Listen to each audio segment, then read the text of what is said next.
இந்த பாரத தேசத்தில் வசிக்கும் அனைத்து பாரதவாசிகளுக்கும் வணக்கம். சமீபத்தில் உங்க எல்லாருக்குமே தெரியும், லட்டு பாவங்கள் என்ற ஒரு வீடியோவை பரிதாபங்கள் டீம் கோபி சுதாகர் வெளியிட்டிருந்தாங்க. இதையடுத்து நிறைய எதிர்ப்புகளை அவர் சந்திச்சாங்க. எதிர்ப்பை எடுத்து அந்த வீடியோவை பிரைவேட் பண்ணது மட்டும் இல்லாமல் யாருடைய மனதேனும் புண்பட்டிருந்தால் அதற்கு நாங்கள் வருத்தம் தெரிவித்துக் கொள்கிறோம். இனி வருங்காலங்களில் இது போன்ற பக்தர்களுடைய மனது புண்படும் விதமாக சென்சிட்டிவ் இஷ்யூஸ்ல இவ்வளோ ஒரு வீடியோ நாங்கள் கிரியேட் பண்ண மாட்டோம் என்று அவங்க உறுதியளிச்சிருந்தாங்க. ஆனால் இந்த ஒரு சர்ச்சை அதோட அடங்குற மாதிரி கொஞ்சம் சுமூகமாக அடங்குற மாதிரி இருந்த சூழலில் தமிழக பாஜக சார்பாக ஆந்திராவில் கம்ப்ளைண்ட் ஒன்று கொடுத்துருக்காங்க.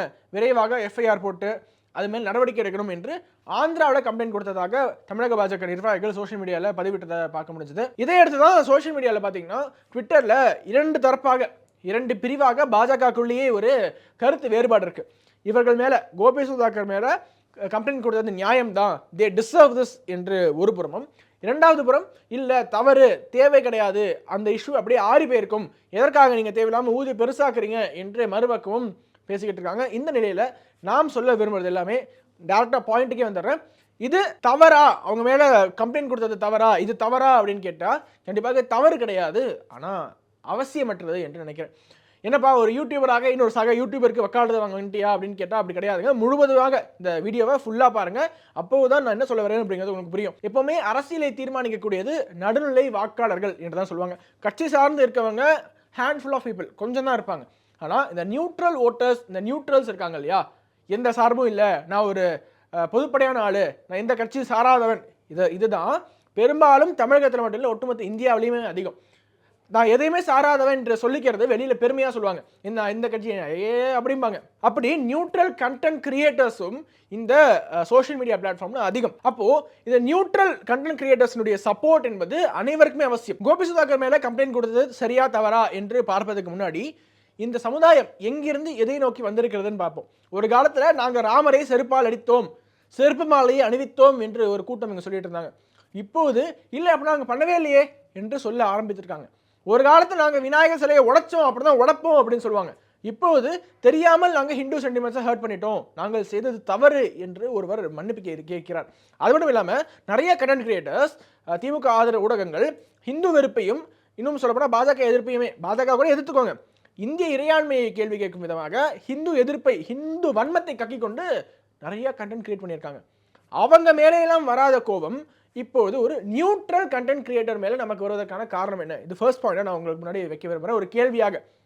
இதுவரைக்கும் இந்த திராவிட யூடியூபர்ஸ் பிரதமர் நரேந்திர மோடி அவர்கள் மேலேயும் ஹிந்து தர்மத்தின் மேலேயும் ஹிந்து நம்பிக்கைகள் மேலேயும் எவ்வளவோ விமர்சித்து கீழ்த்தரமாக பதிவிட்ட போதெல்லாம் ஒரு கொந்தளிச்சு எழுந்து தமிழக பாஜகவே சரி இவ்வளோ ஒரு மற்ற மாநிலங்களில் போய் கேஸ் போடுவது, இந்த இஷ்யூ அப்படியே ப்ளோ பண்ணி பெருசாக்குவது, போராட்டங்கள் நடத்துவது ஏதாவது செஞ்சிருக்காங்களா? இது வரைக்கும் எத்தனை யூடியூபர்ஸ் மேல வழக்கு போட்டிருக்காங்க தமிழக பாஜக? அப்படி எதையுமே இல்லாமல் நியூட்ரல் யூடியூபர்ஸ் மேல வழக்கு போடுவது, தனக்கு தானே சூனியம் வைத்துக் கொள்வது. இவங்க சப்போஸ் பரிதாபங்கள் டீம் நாங்கள் அப்படிதான் பண்ணுவோம், இதெல்லாம் தவறெல்லாம் கிடையாது, எங்களுடைய கருத்துரிமை என்று அவங்க விடாப்படியாக அடம் பிடித்திருந்தால் அப்போது வழக்கு போடுவது ஒரு நியாயம், கண்டிப்பாக நியாயம். ஆனால் அவர்கள் நாங்கள் வெளியிட்டது தவறு என்று சொன்னார்கள். ரெண்டாவது, இனிவரும் காலங்களில் இது போன்ற மக்களுடைய உணர்வுகளை புண்படுத்தும் விதமாக நாங்கள் கண்டென்ட் கிரியேட் பண்ண மாட்டோம் என்று சொல்லியிருக்காங்க இல்லையா, அது ரெண்டாவது ஸ்டெப்பு. மூன்றாவது, அவர்கள் முன் வந்து கோபி சுதாகர் அவருடைய தனிப்பட்ட சோஷியல் மீடியாவில் வருத்தம் தெரிவிச்சிருக்காங்க, பரிதாபங்கள் டீம் அறிக்கை விட்டுருக்காங்க, வீடியோவை பிரைவேட் பண்ணியிருக்காங்க. இதையடுத்து அந்த ஒரு இஷ்யூ அப்படிங்கிறது கொஞ்சம் கொஞ்சமாக சாந்தமாக அடங்கி கொண்டிருந்த சூழலில் திடுதிப்புன்னு ஆந்திராவில் நாங்கள் இது 2 தமிழ் யூடியூபர்ஸ் மேலே வழக்கு தொடுக்கிறோம் என்று தமிழக பாஜக செல்கிறது என்றால் இது தமிழ்நாட்டில் எந்த விதமான இம்பாக்ட் கிரியேட் பண்ணணும்னு பாருங்க. சாதாரண பொதுமக்கள், இதை பார்க்கக்கூடிய பொதுமக்கள் நம்முடைய தமிழ் யூடியூபர்ஸ் மேலே ஆந்திராவில் வழக்கு கொடுக்குறாங்க, தமிழக பாஜக தமிழ்நாட்டிற்கு எதிராக செயல்படுகிறது என்று சொல்லுவாங்களா மாட்டாங்களா? சரி, யார் வேணாலும் ஹிந்து வெறுப்பை கக்கிவிட்டு ஹிந்து விரோதமாக கண்டென்ட் கிரியேட் பண்ணிக்கிட்டு சுதந்திரமாக சுட்டலாமா? கிடையாது. அப்படி சுத்த விட மாட்டோம், விடக்கூடாது. அதற்காக ஸ்ட்ராங்கான பிரஷர் அவங்க மேலே போடணும். வழக்கு தொடருங்க. ஆனால் நீங்கள் வழக்கு தொடங்கக்கூடிய ஆள் எப்பேற்பட்டவர் என்று கொஞ்சம் யோசிச்சு பாருங்க. உதாரணத்துக்கு பியூஷ் மனுஷ் எல்லாருக்கும் ஞாபகம் இருக்கும், இந்த திருப்பதி விவகாரம் தொடர்பாக எப்படி ஒரு வீடியோ போட்டாரு. அந்த வீடியோக்கு பிறகு அவர் எப்படி இன்னுமே சுதந்திரமாக மேலும் மேலும் அதே மாதிரி நிறைய வீடியோஸ் போட்டுட்டு ஹிந்துக்களை அசிங்கப்படுத்திக்கிட்டு இருக்காரு. அவர் மேலே வழக்கு போட்டு ஆந்திராவில், தெலுங்கானாவில் எல்லா இடத்துலையும் வழக்கு போட்டு அவரை நீதிமன்றங்களுக்கு அலக்கழித்திருந்தால் உண்மையிலேயே தமிழக பாஜகவுக்கு தெம்பும் திராணியுமே அதிகமாக இருக்குன்னு நம்ம சொல்லலாம். அந்த இஷ்யூவை ப்ளோ அப் பண்ணாமல் பரிதாபங்களுடைய வீடியோவுக்கு மட்டும் இவ்வளோ பெரிய ரியாக்ஷன் கொடுப்பது, நாம் யாரை டார்கெட் செய்கிறோம், ஹூ இஸ் அவர் டார்கெட் அப்படிங்கிறது தான் இந்த இடத்துல ஒரு முக்கியமான கேள்வி. நம்மளுடைய டார்கெட் திராவிட உடன்பிறப்புகளா, அந்த யூடியூபர்ஸா, கண்டென்ட் கிரியேட்டர்ஸா, எப்போ பாரும் நரேந்திர மோடி மேலேயும் இந்து தர்மத்தின் மேலேயும் ஒட்டுமொத்த இந்திய இறையாண்மை மேலேயும் கொஸ்டின் கேட்கக்கூடிய, அதை இழிவுபடுத்தக்கூடிய இவர்களா, இல்லைனா நியூட்ரலான கண்டென்ட் கிரியேட்டர்ஸா? இன்று இதை ஒரு வன்மமாக வைத்துக்கொண்டு த நியூட்ரல் கண்டென்ட் கிரியேட்டர்ஸ் தமிழக பாஜகவை ஒழிக்க வேண்டும் என்று கங்கணம் கட்டிக்கொண்டு இந்த புகார்லேருந்து வெளியில் வந்துட்டு இந்த கேஸ்லாம் முடிச்சு வெளில வந்த பிறகு நிறைய பாஜகவுக்கு எதிரான கருத்துக்கள், நிறைய வீடியோஸ், பாஜகவுக்கு எதிரான வீடியோஸ், ஏன் ஹிந்து ஃபைட்ஸ்க்கு எதிரான வீடியோஸ், இதெல்லாம் போட்டால் அதிகமான நபர்கள் இந்த சொசைட்டியில் பாஜக எதிர்ப்பாளர்களாகவும், பாஜக எதிர்ப்பாளர்களாக கூட இருந்துக்கும், இந்து மத எதிர்ப்பாளர்களாகவும் மாறுவார்களா மாட்டார்களா? இனி வரும் காலங்களில் சோஷியல் மீடியா, அதில் இருக்கக்கூடிய content creators, influencers, they are going to determine the destiny of democracy.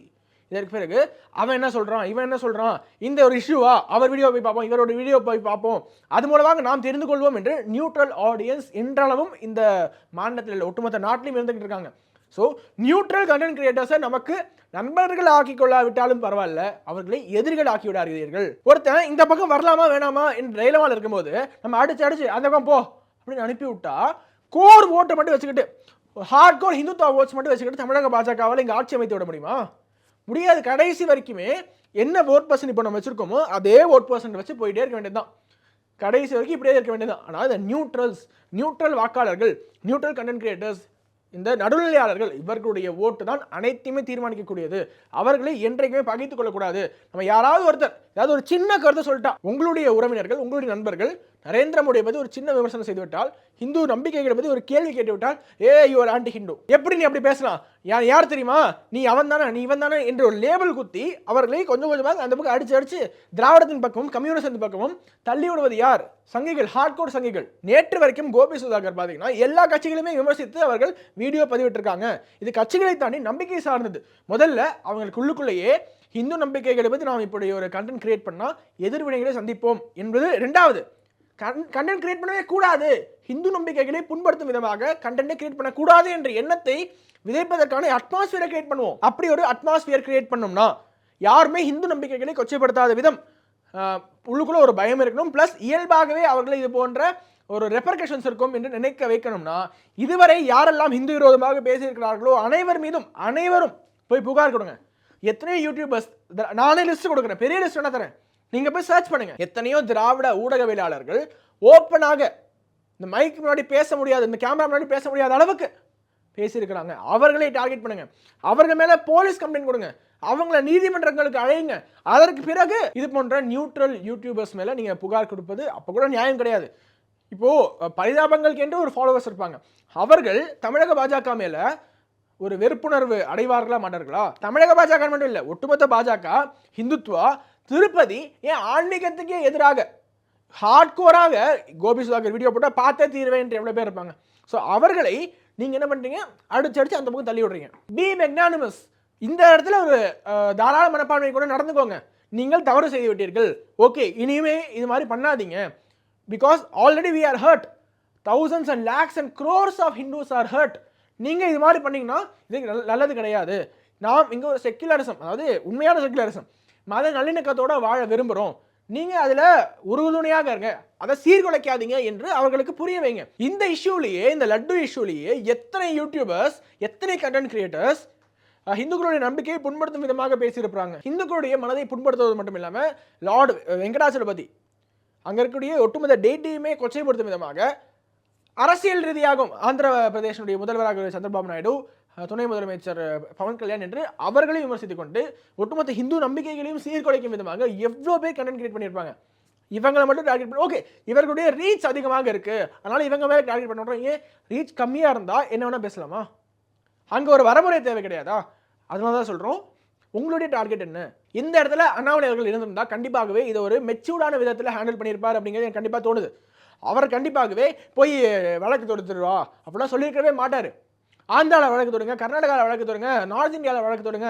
அண்ணாமலையுடைய options எந்த அளவுக்கு தமிழக பாஜகவை பாதித்திருக்குதுன்னு யோசிச்சு பாருங்க. இது ஒரு ஆறிப்போன இஷ்யூ. அந்த இஷ்யூ கொஞ்சம் கொஞ்சமாக மக்கள் மறந்துகிட்டு இருக்காங்க. அப்படிங்கிறப்ப வழக்கு தொடுத்து அதில் எரியிற தீயில எண்ணெயை ஊற்றும் விதமாக இப்போ எல்லா கட்சிகளும், பாஜக தவிர இருக்கிற எல்லா கட்சிகளுமே கோபி சுதாகருக்கு ஆதரவு அளிப்பாங்க. ஒரு தமிழனை ஆந்திர பிரதேசில் போய் நீங்கள் வழக்கு தொடுக்கிறீங்களா? தமிழனை அவமானப்படுத்துறீங்களா? எங்களுக்கு பேச்சுரிமை கிடையாதா? கண்டென்ட் கிரியேட்டர்ஸ்க்கு அந்த ஃப்ரீடம் கிடையாதா என்று எல்லாரும் வரிசைக்கு நிற்பாங்க.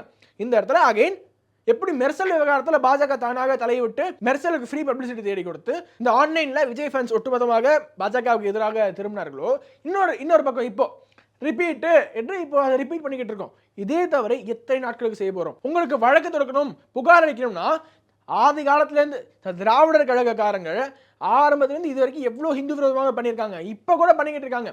ஏதோ ஒரு திராவிட கழகக்காரரு நாங்கள் பூணூல் அறுப்பை பெருமையாக கொள்வோம், பெரியார் கேட்பாரு எத்தனை மூட்டை பூணூல் அறுத்து நீங்கள் கொண்டு வந்திருக்கீங்க, குடுமி அறுத்துருக்கீங்க, இந்த மாவட்டத்தில் நிறையா இருக்குது, அந்த மாவட்டத்தில் கம்மியாக இருக்குது, நீங்கள் இனிமேல் இம்ப்ரூவ் பண்ணணும் என்று சொன்ன போதெல்லாம் அவங்க மேல என்ன வழக்கு தொடுத்திருக்கீங்க? ஆராசா அவர்கள் சனாதன தர்மத்தை எய்ட்ஸ் என்று குறிப்பிட்டாரு, அவர் மேல என்ன வழக்கு தொடுத்திருக்கீங்க, புகார் கொடுத்திருக்கீங்க? வேற மாநிலங்கள்ல புகார் கொடுத்து அப்படியே குவிச்சிட்டீங்களா? இல்லையா? இனிமே நம்ம ஆதி காலத்தில் எப்படி அரசியல் செய்யணுமோ அதே மாதிரி அரசியல் செய்து கொண்டிருக்கிறோம். காலத்துக்கு தகுந்த மாதிரி நம்ம மாடர்னா மாற வேண்டாமா? பிஜேபியோட அந்த ஒரு தனித்துவமே அவர்கள் காலத்துக்கு ஏற்ற மாதிரி மாறிக்கொண்டே இருப்பாங்க.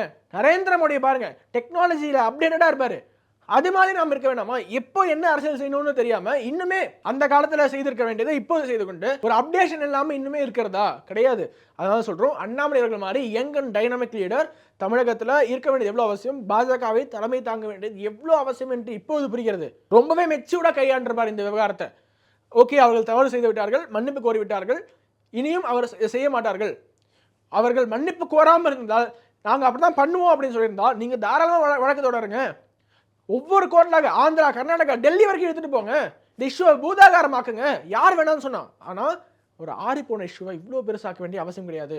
இது என்னுடைய தாழ்மையான கருத்து. இதில் உங்களுக்கு டிஃபரன்ஸ் ஆஃப் ஒப்பீனியன் இருக்கலாம். நான் மனசு நினைச்சது தான் கார்த்திக் கோபிநாத் அவர்களும் ஒரு ட்வீட்டாக பதிவு செஞ்சிருக்காங்க. Filing a case against 3 YouTubers in Andhra after they apologized. Pawan Kalyan ji was gracious enough to let go celebrities like Karthi and Surya, known Dravidian sympathizers, after they tendered an apology.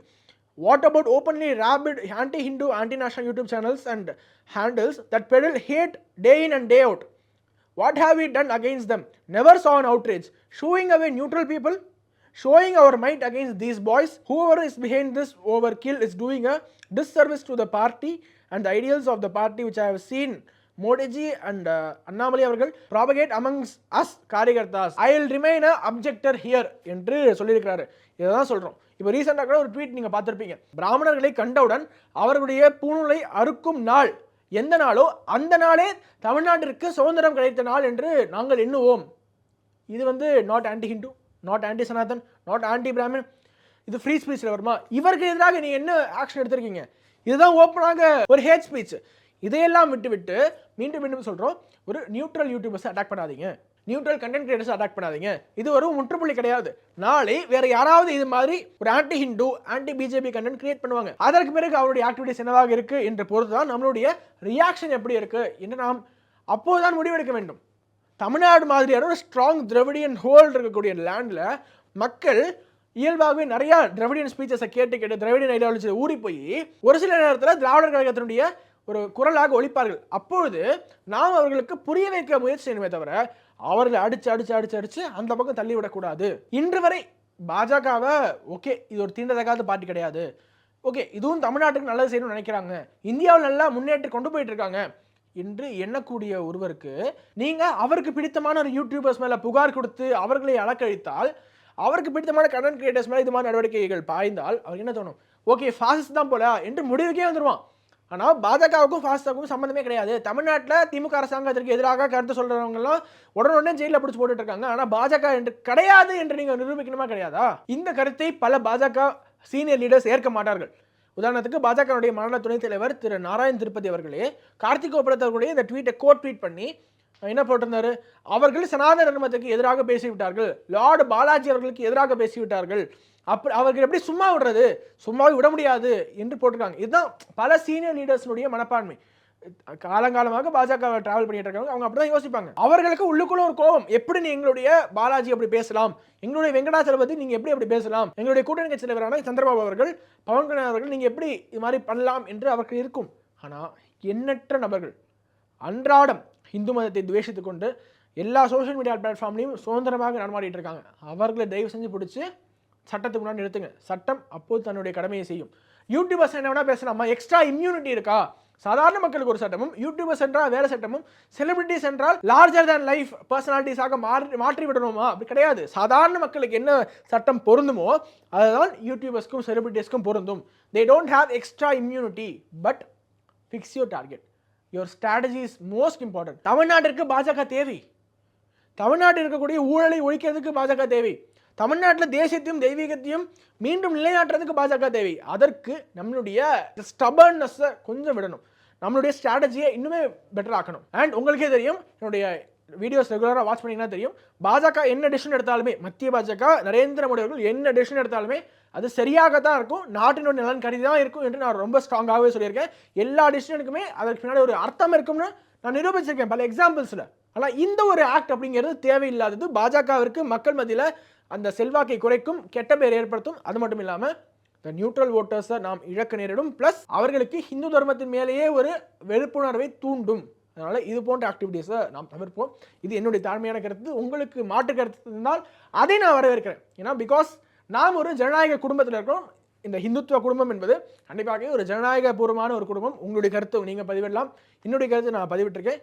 Hope யாருடைய மனதையும் புண்படுத்த வேண்டும் நோக்கத்தில் நான் அதை பதிவிடுறேன். ரீசெண்டாக 2 நாட்களாக மனதில் ஓடினது அப்படி ஒரு வீடியோவாக பதிவிட்டிருக்கேன். ஸோ யாருடைய மனதையும் புண்பற்றதால் அகைன் நான் வருத்தம் தெரிவித்துக் கொள்கிறேன். மீண்டும் ஒரு நல்ல நிகழ்ச்சியை சந்திப்போம். வணக்கம். வந்தே மாத்திரம்.